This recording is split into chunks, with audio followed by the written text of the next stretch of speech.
Best Skin Ever Concealers, OG, and the new Glow. Let's get into both of them. Best Skin Ever OG Concealer, we've talked about this.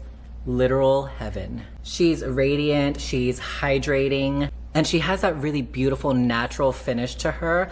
I feel like it's almost like a natural matte. My all-time favorite. But the new Glow, honey. I'm actually just gonna mix a little bit. This is like a 22 and a 36. Instantly, just by mixing this on my hand, there is a luminosity here. And I don't know if it's because I'm applying with my finger, but you can almost tell how much just lighter this applies. This would definitely be that go-to concealer if you're someone who likes more of that natural, maybe makeup, no makeup look. So this is a medium coverage, but because it applies so light, I feel like you can really build. So for this side with the OG, you have that natural finish. To me, it gives off more natural matte. And this side with the Glow, you get more of that radiant, glowy feel. So OG or regular, honestly, if it says Best Skin Ever on it, give me both.